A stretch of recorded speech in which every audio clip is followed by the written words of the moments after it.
Iyaan mo na, kuya. Huwag ka nang sad. O, eto, sa'yo na yan, ha. Tabi mo na yan. Makakatulong ng malaki sa'yo yan. Oh, Terry ay si Kuya. Ano na, be? Umorder ka na. Kanina pa kita inaantay, no? Ang tagal mo, ha? Ito na nga. Yan na lang, oh. Yan na lang. Okay. Saan ba yung waiter dito? Excuse me? Kuya? Ay, bingi naman tong kuya na. Yes po. O-order na kami. Sige po, tatawagin ko lang po yung... Wait. Andiyan ka na, di ba? So, sino bang tatawagin mo? Ikaw nga yung waiter dito. Okay lang po ba, ma'am? Pahintay lang po at medyo tawagin ko lang po yung... So, ito order namin, kuya. Okay? Ito. Saan ito? Okay? Okay, ma'am. Sige, ma'am. At ito naman sa akin, kuya. Okay, ma'am. Got it? Oh, kuya. wait, kuya. Ito pa pala. Ito pa. Isa. Okay. Good. Thank you po. Wait lang, kuya. Yes, ma'am. Pakibilisan na rin, ha? Kung pwede lang. Please. Thank you. Yes, ma'am. Kapagod naman dito. Sabi po tayo na dito. Ano na, be? Kamusta? Lang. Kamusta naman ang work mo? Ay, nako. Yung amo ko nakakainis. Ang dami niyang pinapagawa palagi.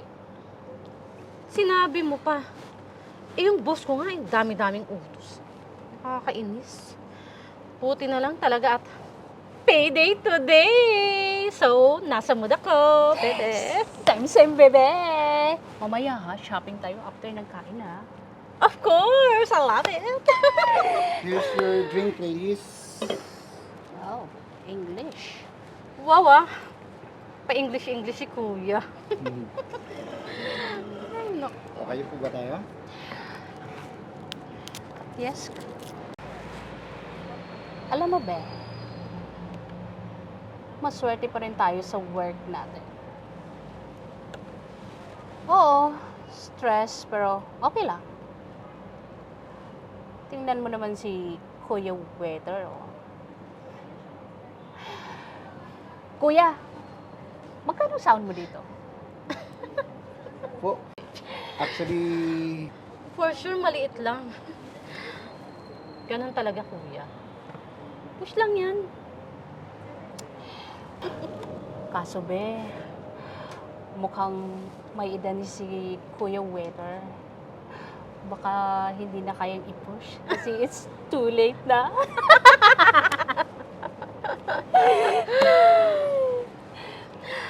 Iyaan mo na, kuya. Huwag ka nang sad. O, eto, sa'yo na yan, ha. Tabi mo na yan. Makakatulong ng malaki sa'yo yan. Oh, Terry ay si Kuya. Oh, ano pang inaantay mo? Sige na, kuya. Gutom na kami. Yung food namin, please. okay, ma'am. Coming up. Ay, naku. Hi, ma'am. Ito na po yung food nyo. Enjoy your meal. Anything else po? Kuya, wait. Bakit ganito ang lasa ng food mo? Hindi ko gusto. Hindi nyo po nagustuhan yung lasa ng pagkain, ma'am? Sige po, Ayoko palitan niya, na lang palitan po mo. palitan po lang natin. Wait lang. Sabi ko, palitan mo ng bago, pero hindi ko sinabing kuhanin mo yung nauna. Okay? Pakilapag dito, please. Ma'am, di ba papalitan? Kuya Waiter, bingi ka ba? Narinig mo yung sinabi niya, di ba? Kaya, sige na, pakibilisan. Pero ma'am, Wala nang pero-pero. Palitan mo yung food namin at iiwan mo yan dyan. Okay? Teka, asa may manager mo? Tawagin mo nga. Customer kami dito, oh. Sumunod ka na lang sa gusto ko, ah. Sir. Ako na po dito. Ikaw ba yung manager dito? Naku, ma'am, hindi po. Ako po yung waitress. Si Sir po yung manager, tsaka siya rin po yung may-ari ng restaurant. Okay na ako dito, Marites. Sir, sorry po talaga. Thank you, thank you. Ma'am, pasensya na po kung hindi nyo nagustuhan yung food papalitan po natin yan. Wala pong problema. And yes, ako po yung manager and owner ng restaurant na to. At hindi lang ito. Actually, I have 8 branches already. I'm not saying this because para magpa-impress sa inyo, but to motivate you guys. How to be humble. Wala akong problema kung ako yung magsiserve sa inyo. But, just try to be nice. No, not only for a waiter, but for everyone. Huwag naman sana yung maliitin yung mga waiter lang. Wala yan sa katayuan ng buhay eh. It's how you treat people. And don't worry. Papalitan ko yung mga food na yan. You can choose. Kahit ano. Kung bahala. Kung sasagot yan. Anything you want.